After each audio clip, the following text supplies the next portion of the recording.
Good morning guys, welcome back to the channel. और आज हम देखने वाले हैं, हमने लास्ट क्लास में देखा था, बताओ क्या याद हो, एक्टिव हो, फंड बेस्ड अकाउंटिंग। और अब हम आज क्या देखेंगे उसके आगे।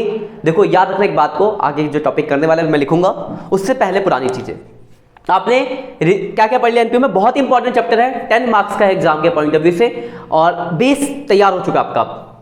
आप कुछ नहीं बचा, बेस पूरा तैयार हो चुका है। होता ना मेकअप से पहले का फाउंडेशन, तो फाउंडेशन हो चुका है, बेस तैयार हो गया। तो जितना स्ट्रांग आपका बेस होगा उतना स्ट्रांग आपका फाइनल अकाउंट आगे होगा।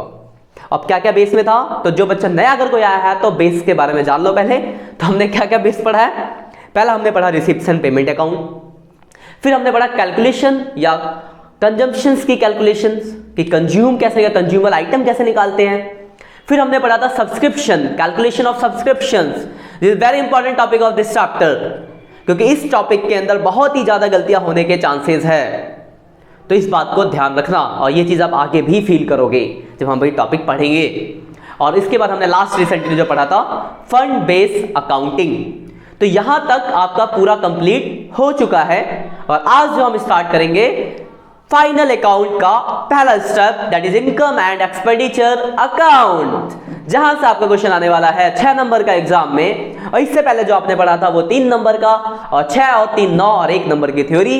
तो 10 नंबर का है ये आपका चैप्टर, 40 में से 10 यानी 25%। Got it? देखते हैं, पहले फॉर्मेट देखते हैं क्या क्या है। तो आज मैं आपको ओवरव्यू दूंगा कि क्या होता है इनकम एंड एक्सपेंडिचर अकाउंट, क्या फॉर्मेट है, क्या क्या बातें आपको ध्यान रखनी है क्वेश्चंस करते टाइम।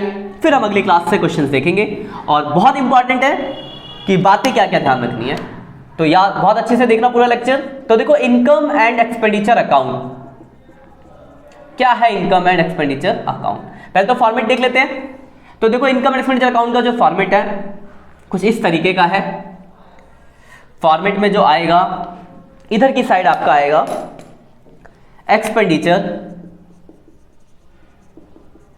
इधर आएगा आपका इनकम अमाउंट। तो देखो फॉर्मेट क्या होता है, जैसे कि साइड आपको क्या आएगा, आपका बाई साइड में आएगा आपके इनकम एंड प्रॉफिट्स।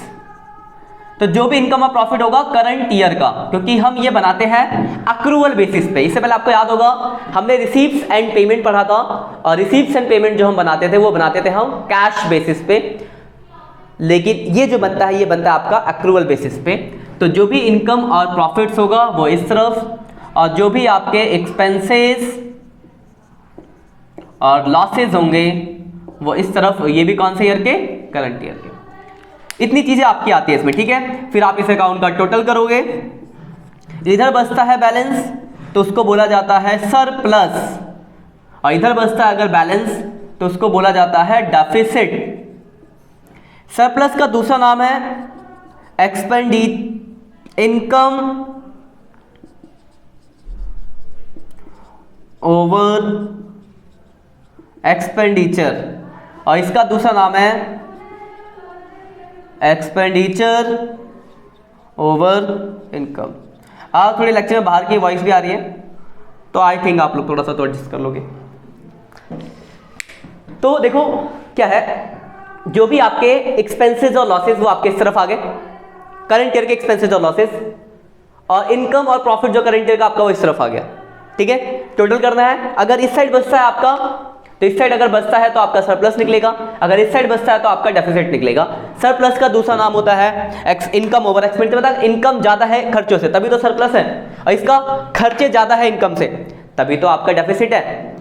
अब देखो है क्या, 11th में आपने पढ़ा था final account, profit making organisation के बारे में। तो वहां पे हम बनाते थे प्रॉफिट एंड लॉस अकाउंट। समझो ये वही है, बस हमारा मोटिव प्रॉफिट एंड लॉस कमाना नहीं, इसलिए हमने अपने अकाउंट का नाम प्रॉफिट एंड लॉस ना रख के इनकम एंड एक्सपेंडिचर रखा है, और कुछ नहीं है। वही फॉर्मूले को, इधर सारे खर्चे और लॉसेस, इधर सारे इनकम और प्रॉफिट, टोटल करना है। वहां प्रॉफिट और लॉस था, नेट प्रॉफिट नेट लॉस, या सरप्लस डेफिसिट है ना, क्योंकि ऑर्गेनाइजेशन का मोटिव ही अलग है ना। मोटिव ही हमारा सर्विस है, प्रॉफिट नहीं है तो प्रॉफिट कैसे लिख सकते हैं, इसलिए नाम बदले है, काम वही है, ठीक है। लेकिन जो आपको बातें ध्यान रखनी है, क्या रखनी है, जहां पे आपकी सोर्स ऑफ इनकम अलग होंगी, क्योंकि आपका नॉट फॉर प्रॉफिट ऑर्गेनाइजेशन है तो आपके पास इनकम के सोर्स अलग होंगे। तो क्वेश्चंस करने से पहले आपको कुछ चीजें ध्यान रखनी है जो अभी हम डिस्कस करने वाले हैं। आपके पास क्या होगा, आपके पास रिसीप्ट्स एंड पेमेंट अकाउंट दिया गया होगा और आपको बनाना होगा इनकम एंड एक्सपेंडिचर अकाउंट। दो तरह के क्वेश्चंस आएंगे, एक जहां पे सिर्फ रिसीप्ट्स एंड पेमेंट दिया होगा और आपको इनकम एंड एक्सपेंडिचर बनाना होगा, एक जहां पे रिसीप्ट्स एंड पेमेंट के साथ साथ कुछ एडजस्टमेंट्स भी दी गई होंगी और आपको इनकम एंड एक्सपेंडिचर बनाना होगा। तो हम जानते हैं कुछ बातों को जो आपको रखनी है याद कि रिसीप्ट्स एंड पेमेंट से वो कहां जाएंगी। तो ध्यान से समझना बातों को। सबसे पहली बात जो आपको याद रखनी है वो है, मिटा दो पहले मैं इसको,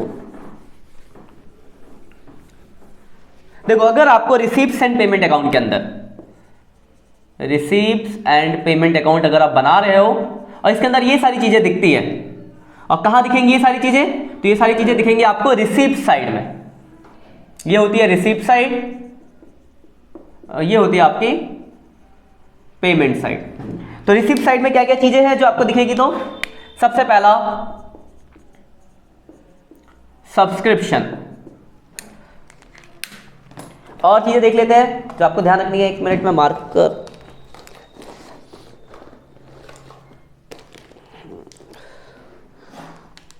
दूसरा जो आपको एडमिशन फीस, एडमिशन फीस, तीसरा एंट्रेंस फीस, चौथा नॉन मेंबरशिप फीस, अगला मेंबरशिप फीस, अगला गवर्नमेंट ग्रांट। ठीक है, सबको दिख दो, आप जानते हो, सब्सक्रिप्शन जानते हो आप, सब्सक्राइब करने की सर्विस फीस, एडमिशन फीस भी आपको पता होगी, entrance fees, non member membership fees. Non member यानी कोई आपकी कोई सर्विस है जहां पे कोई मेंबरशिप ले रखा है तो मेंबरशिप का पैसा देता होगा, तो मेंबरशिप है फीस। नॉन मेंबर तो नॉन मेंबरशिप। जैसे एग्जांपल मान लो एक लाइब्रेरी है, तो लाइब्रेरी में दो ऑप्शन होते हैं, तो ये होता है कि आप महीने का, जैसे एक लाइब्रेरी में महीने का 100 रुपये दो, पूरे महीने जाके पढ़ो, मेंबरशिप फीस हो गई।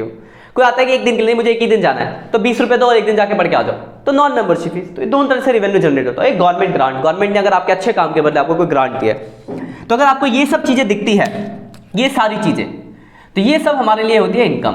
तो जब आप इनकम एंड एक्सपेंडिचर अकाउंट बनाओगे तो ये सारी चीजें आपके किस साइड आएगी, इनकम साइड। और इनकम साइड आपको पता ही है, मैंने अभी बता रखा था आपको इनकम साइड कौन सी होती है, ये वाली। तो ये सब कहां आएगा, इधर आएगा। ठीक है, ध्यान रखना क्या क्या, सब्सक्रिप्शंस, एडमिशन फीस, क्योंकि यहां इनकम अलग है तो इनकम के सोर्स ध्यान रखना, subscriptions, admission fees, entrance fees, non membership fees, membership fees, government grant. एक और लिख देता हूं, लॉकर रेंट। कुछ लोग मतलब कुछ जगह पे जैसे जिम है तो वहां पे लॉकर होगा, लॉकर की फीस जाती होगी, तो रिवेन्यू आ रही है लॉकर रेंट से। तो ये सब चीजें अगर आपको दिख रही है तो ये सब आपकी इनकम है, रिसिप्ट साइड में दिया होगा तो ये आपका इनकम है। तो इनकम एक्सपेंडिचर में कहा जाएगा, इनकम साइड में। ये है आपकी पहली चीज। आई थिंक कोई परेशानी नहीं होगी, ध्यान रखने बातों को क्या क्या है। दूसरी बात जानते हैं, ये हो गई आपकी पहली बात। दूसरे की बात करते हैं, मिटाता हूं इसको मैं।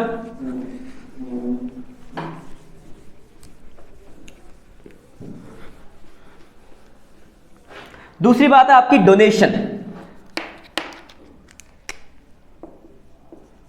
देखो डोनेशन दो तरह का होगा, जनरल डोनेशन और दूसरा स्पेसिफिक डोनेशन। देखो डोनेशन आप जानते ही हो, डोनेशन यानी चंदा मिलना। चंदा मिल रहा है तो दोनों, तो कहां मिलेगा आपको, रिसिप्ट एंड पेमेंट में, रिसिप्ट साइड में होगा, तो सिंपल सी बात है आपके लिए इनकम होनी चाहिए। लेकिन दो तरह से, क्या जनरल डोनेशन, क्या specific donation. What is general donation, what is specific donation. तो एग्जांपल सपोज करो, जैसे मेरा इंस्टीट्यूट है संजीव गिरी क्लासेस, तो कोई बच्चा यहाँ से पढ़ लिख के, जैसे आप यूट्यूब से पढ़ रहे हो, बाहर दूर दूर से बच्चे मुझे मैसेज भी करते हैं, तो उनमें से कोई बच्चा पढ़ के एक बहुत अच्छी जगह सेटल हो गया, वो चाहता है कि हमारे एनजीओ मतलब हमारे ऑर्गेनाइजेशन को कुछ पैसा डोनेट करे कि सर ने फ्री पढ़ाया तो आज हमारा मन है, जस्ट जोक है, आप सीरियस नहीं लेना, तो हम चाहते हैं कि चलो सर को हम अपनी तरफ से कुछ मतलब गुरु दक्षिणा दें। तो उसने क्या करा,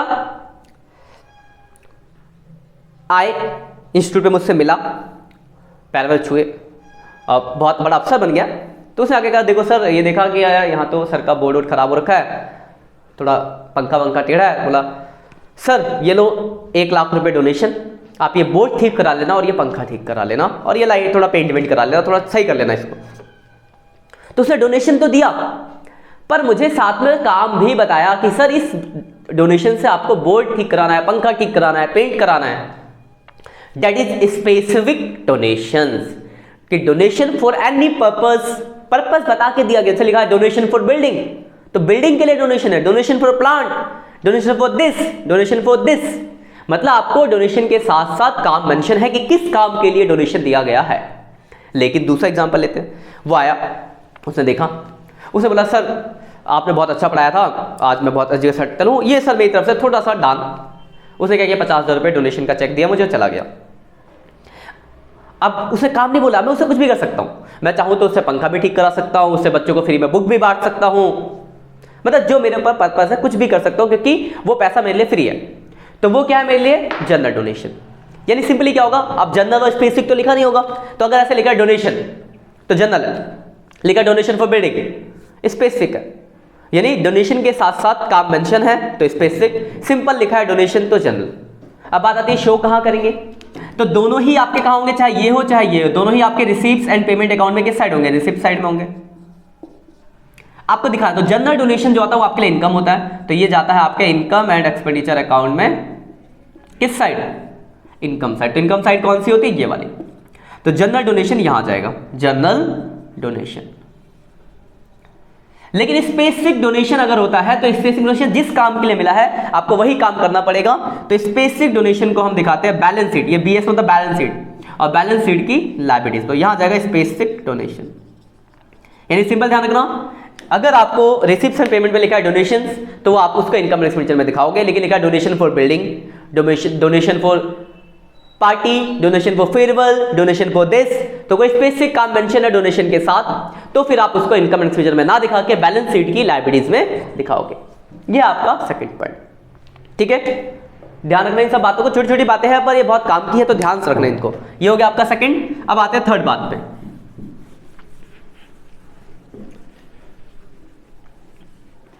तीसरा आपको मिलेगा एक लाइफ मेंबरशिप फीस, ये भी आपको मिलेगा लाइफ मेंबरशिप फीस। तो ये सब आपको कहूंगा रिसीप्ट्स एंड पेमेंट में, रिसीप्ट साइड में, ये रिसीप्ट साइड होता है, पेमेंट साइड इधर है, ठीक है। तो रिसीप्ट साइड में लिख रहा है लाइफ मेंबरशिप फीस, और दूसरा लेगेसी। देखो लाइफ मेंबरशिप फीस मतलब कोई आपको लाइफ टाइम मेंबरशिप का पैसा देके चला जाता है सर्विस की वजह से। मैंने कहा कि कोई बच्चा आया बोला सर मुझे पढ़ना तो, लेकिन जिंदगी भर चाहता हूँ कि आप ही से पढ़ूं। मैं कहा जिंदगी भर पढ़ के क्या करेगा भाई, 2 साल तो होती है 11th 12th, या फिर ग्रेजुएशन तो 3 साल और 5 साल। पर नहीं सर मेरे को लाइफ टाइम का मेंबरशिप चाहिए। तो मैं कहा चल ठीक है, इतना पैसा दियो, लाइफ टाइम पढ़ते रहिए।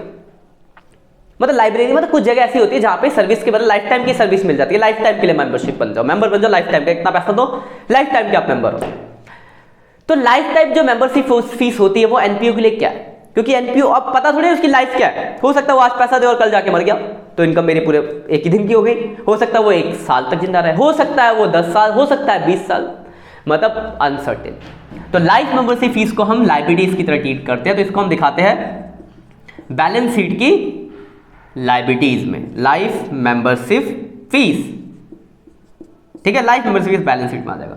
अब लेगेसी की अगर बात की जाए, लेगेसी होती है विरासत, वसीयत, लेगेसीज, वसीयत। तो लेगेसीज में सिर्फ डोनेशन वाला ही कॉन्सेप्ट है। अगर लेगेसीज के साथ कोई कंडीशन नहीं है, सिंपल लेगेसी लिखा है, तो सिंपल लेगेसी है तो क्या मानेंगे, इनकम। तो इनकम में चला जाएगा जनरल डोनेशन के जैसा ट्रीटमेंट है। लेकिन अगर लेगेसीज के साथ कोई स्पेसिफिक कंडीशन बता रखी कि legacies for this purpose, then उस केस में तो condition is specified, then legacies को हम बैलेंस शीट में एज ए लायबिलिटीज ट्रीट करेंगे, और अगर सिंपली है तो लेगेसीज को हम इनकम की तरह ट्रीट करेंगे, ठीक है। तो ये कुछ बातें हैं इनकम एक्सपेंडिचर के क्वेश्चन करने से पहले आपको ध्यान रखनी है, ठीक है। और पुराना जो अभी तक आपने पढ़ा वो सारा भी रिवाइज होना चाहिए, क्योंकि वो सारे कॉन्सेप्ट आएंगे। क्यों, देखो कैसे आएंगे, ध्यान समझना। अगर हमने फंड बेस्ड अकाउंटिंग पढ़ा था तो इनकम एक्सपेंडिचर पर उसका फर्क पड़ता था, अगर आपको याद हो। कंजम्पशंस पढ़ा था तो जो नेट कंजम्पशन निकलता था वो भेजते थे इनकम एंड एक्सपेंडिचर अकाउंट में। सब्सक्रिप्शन पढ़ा था तो जो नेट सब्सक्रिप्शन बंद निकलता था उसको हम भेजते थे इनकम एंड एक्सपेंडिचर अकाउंट में। इसलिए आपको इन तीनों टॉपिक की जरूरत पड़ेगी जो हमने बहुत ही डीपली एक एक क्वेश्चन करे हैं, तो वो सारा रिवाइज कर लेना। क्योंकि होता है कि आगे पढ़ते जब निकल जाता है तो उसको रिवाइज कर लेना क्वेश्चंस करने से पहले। नेक्स्ट लेक्चर में हम क्वेश्चन देखेंगे। आज के लिए इतना ही।